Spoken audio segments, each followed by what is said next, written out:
Saya menelusuri desa yang dulunya merupakan sentra penghasil jagung. Kini tak ada lagi wujud perkebunan itu. Yang terpampang hanyalah kebisingan pabrik yang sangat mengusik.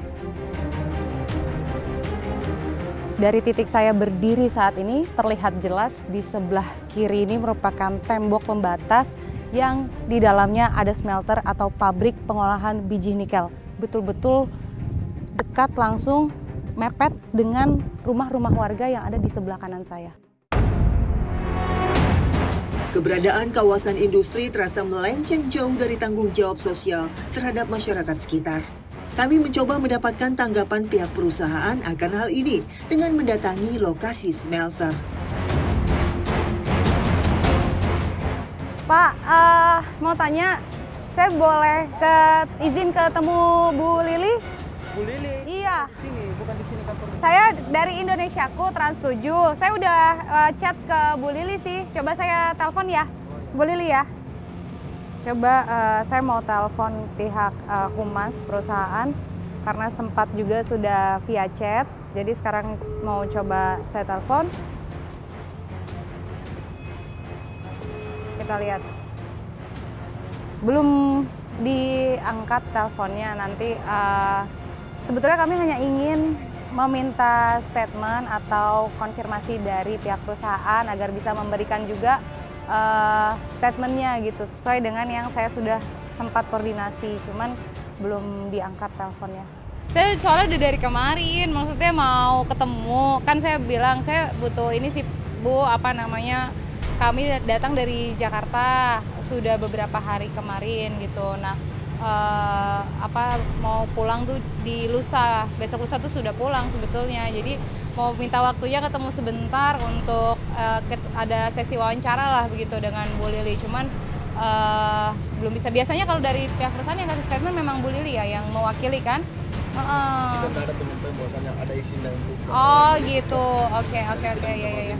Iya Pak, nggak apa-apa. Ya udah kalau gitu saya izin pamit. Terima kasih ya Pak ya. Oke. Ya. Komunikasi kami dengan pihak yang berwenang di kawasan industri Bantaeng, Kiba, tidak disambut baik. Kami telah berusaha mendapatkan keterangan, namun apa daya, pihak humas perusahaan memilih bungkam.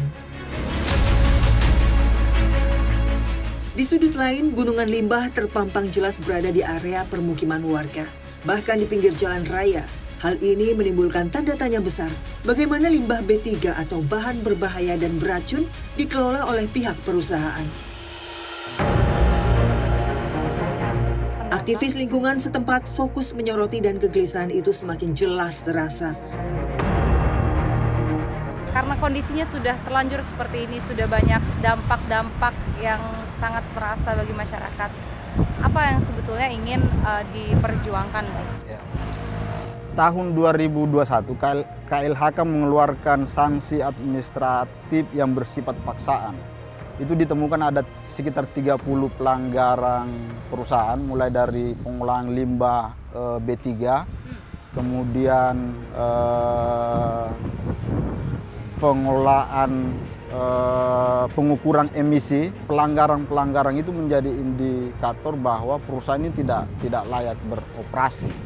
Tapi yang kami ketahui pasca sanksi administrasi ini dikeluarkan, debu, asap itu tidak pernah ada perubahan. Kami menduga bahwa sanksi administrasi ini tidak dijalankan. Nah, pemerintah lah yang memulai menginisiasi lahirnya kawasan industri, kemudian memberikan karpet merah bagi investor. Investor datang membangun pabrik smelter, kemudian berdampak pada warga. Pemerintah harus bertanggung jawab terhadap apa yang dimulai. Penolakan terhadap berdirinya kawasan industri Bantaeng atau Kiba seolah tak pernah didengar. Meski aksi unjuk rasa telah dilakukan masyarakat, namun hanya seperti angin lewat, tak ada perubahan berarti. Desa Papanloe yang terdiri dari 7 dusun atau sekitar 2.800 lebih penduduk, seluruhnya merasakan langsung imbas dari aktivitas pabrik yang memproduksi material untuk bahan baku nikel tersebut. Aksi massa ini dilakukan lebih dari satu kali, yakni pada 2019 dan 2022 silam. Terdapat sejumlah tuntutan yang dilontarkan, di antaranya dugaan pelanggaran analisis dampak lingkungan yang diatur dalam Perda Pemprov Sulsel nomor 3 tahun 2014 tentang perlindungan dan pengelolaan lingkungan hidup. Namun miris, pihak perusahaan yang beroperasi di kawasan industri Bantaeng seolah mengabaikan keberadaan masyarakat.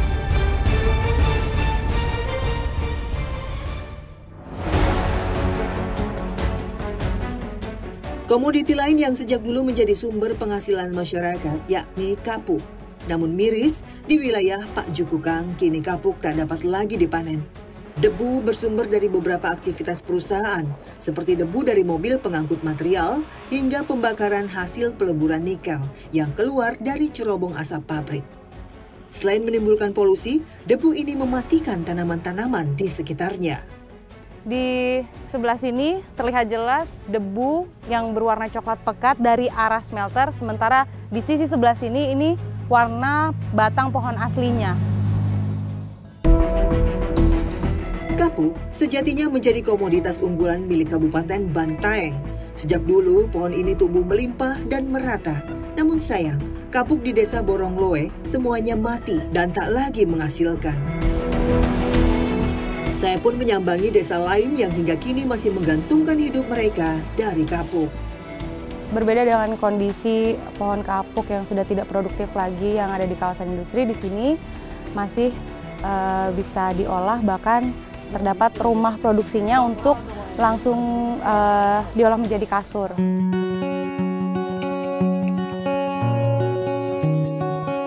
Produksi rumahan seperti ini dilakoni Pak Saim sejak 2011 lalu. Namun pohon kapuk sudah bertebaran sejak zaman nenek moyang. Pak Saim melihat potensi dari tanaman ini dan mengupayakan hingga seperti sekarang. Mengupas buah kapuk tuh masih secara manual seperti ini. Dan ternyata di dalam buah kapuknya tuh banyak bijinya. Jadi setelah ini prosesnya dilakukan penggilingan untuk memisahkan biji dan kapuknya ya Bu. Nah ini kapuknya tuh terbang-terbang, jadi kalau buat saya nggak terbiasa tuh gatal hidung saya Pak. Proses pengupasan hingga penggilingan tak memakan waktu lama. Isian kapuk yang sudah halus langsung diproses menjadi bantal hingga kasur. Sayang sekali, hal seperti ini tak lagi dilakoni bagi masyarakat yang tinggal di lingkar kawasan industri. Pak Saim dan keluarganya termasuk beruntung karena rumah mereka terbilang jauh dari kawasan. Andai saja sumber pendapatan masyarakat yang bergantung dengan alam seperti ini menjadi pertimbangan pemerintah daerah saat sebelum membangun aktivitas industri di Bantaeng. Di dalam sini karena banyak banget kapuknya ini terbang-terbang ya Bu. Jadi emang mendadak flu langsung saya karena nggak kuat sama ininya bulir-bulirannya. Ini yang sudah digiling tadi. Jadi sudah nggak ada bijinya lagi. Proses airnya seperti ini. Di sini Bantaeng itu sebetulnya banyak banget produksi rumahan yang sangat potensial untuk menunjang ekonomi masyarakatnya ya Bu ya. Dimulai dari batu bata sampai dengan seperti ini nih. Membuat kasur, bantal, produksi rumahan. Iya, ini hasil kasurnya ini. Bapak bisa produksi berapa banyak kasur Pak dalam sebulan? Dalam sebulan 1.000 lembar. Selama Bapak menjalani usaha ini, membuat kasur dari rumah, itu apa aja sih Pak kendala-kendalanya? Mudah terbakar. Terbakar? Apanya? Kapuknya kalau dibawa ke rumah itu jadi harus dihindari toh. Kerjanya tidak menentu harganya. Iya, naik turun. Karena kita bukan di sini toh, sendiri bikin kasar begini banyak. Kendala lain yang dialami kini saingan produksi rumahan kasur semakin banyak. Pak Saim mau tak mau melebarkan target pembeli hingga ia mengirim hasil produksi keluar Pulau Sulawesi.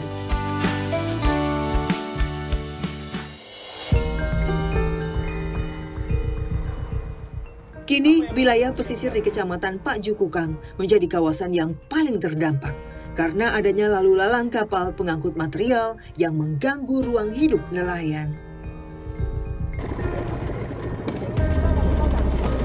Menerjang lautan, memakai perahu yang sangat sederhana, Pak Ramli dan Pak Bakri melakoni kesehariannya dengan mengandalkan budidaya rumput laut. Komoditi ini sudah menjadi sumber penghidupan mereka sejak lama. Lokasi rumput laut yang berjarak hanya sekitar 2 mil dari daratan berpapasan langsung dengan jalur kapal. Hal ini mengganggu bentangan rumput laut yang bisa saja rusak, imbas dari aktivitas di pelabuhan. Ini sudah sampai di lokasi untuk mengambil rumput lautnya. Bisa terlihat jelas jaraknya itu sangat dekat dengan area aktivitas kawasan industri. Di belakang sana tuh ada gunungan limbah, bahkan di sebelah kanan saya itu terlihat juga pelabuhan tempat untuk mendistribusi hasil dari produksi di perusahaan. Kondisi memanen rumput laut yang terganggu oleh aktivitas industri telah dirasakan Pak Ramli selama 5 tahun ke belakang. Ia tak bisa berbuat apa-apa. Dirinya tetap mengupayakan rumput lautnya, meski hasil yang didapat kini tak lagi seperti dulu.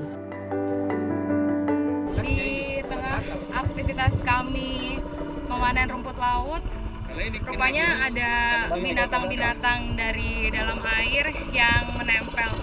Dan kalau terkena kulit itu bisa mengakibatkan gatal-gatal. Di sini udah terkena satu ulat ya Pak, ya termasuk ulat di bagian kakinya, lagi coba dibersihkan. Ini termasuk juga ini. Kalau gimana rasanya gatal? Kalau ini terkena gatal juga. Apa gimana Kak? Gatal, Udah mulai. Kayak ada ini sih. Kayak ada gatal-gatal. Gatal-gatal panas.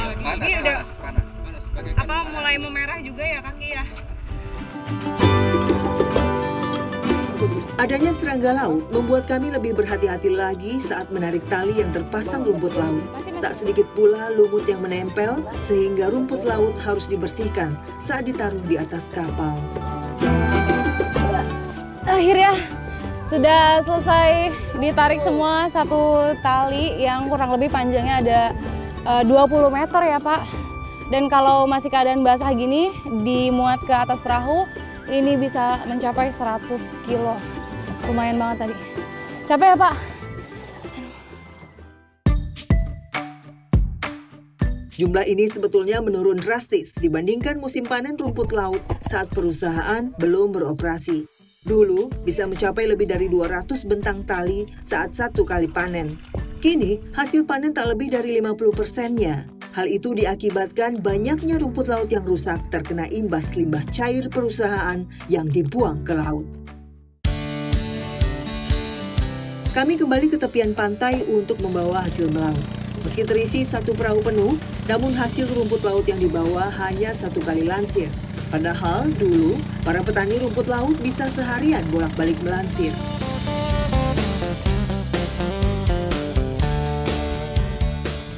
Ini hasil panen rumput laut. Cukup berat, tapi rupanya tuh hasil segini terbilang lebih sedikit dibandingkan biasanya.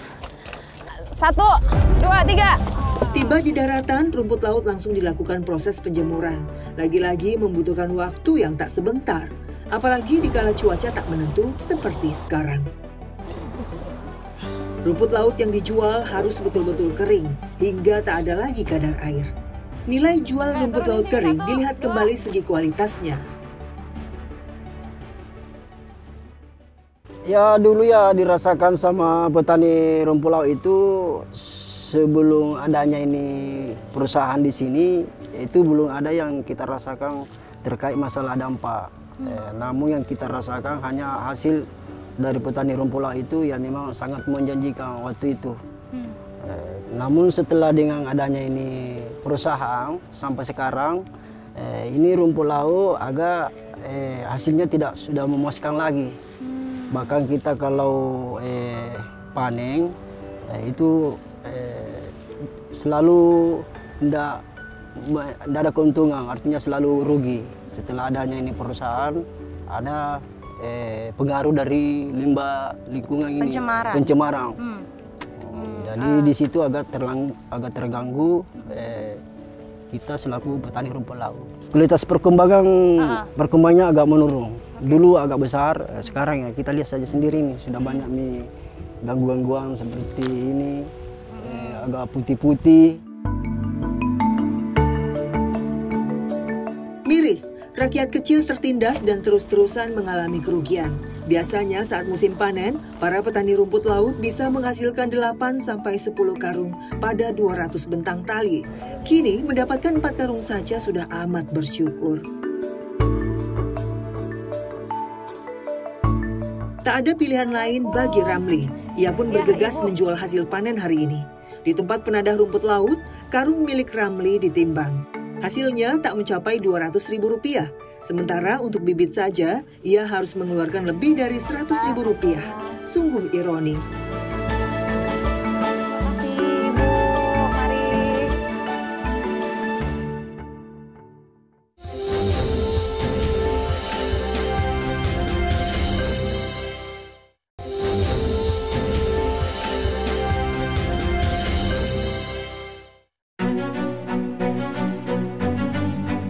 Tahun 2024 hendak berakhir, namun rasanya mereka yang tinggal di dekat kawasan industri Bantaeng semakin jauh dari merdeka. Nenek Raipa dan keluarganya yang merana, Pak Ramli dan rumput lautnya yang merugi, hingga batu bata dan butio yang produktivitasnya menurun. Semua itu menjadi potret dampak yang nyata. Pemerintah di tiap tingkatan semestinya hadir mengawasi aktivitas pabrik cakupan raksasa seperti di Bantaeng. Jangan lupakan rakyat kecil yang hanya menjadi sasaran objek saat kontestasi demokrasi, lalu mengabaikan mereka saat terpilih duduk di kursi. Dirgahayu, Transmedia yang ke-23. Teruslah tumbuh menebar manfaat yang berharga. Selamat ulang tahun Transmedia yang ke-23, teruslah bertumbuh menebar manfaat berharga. Semangat!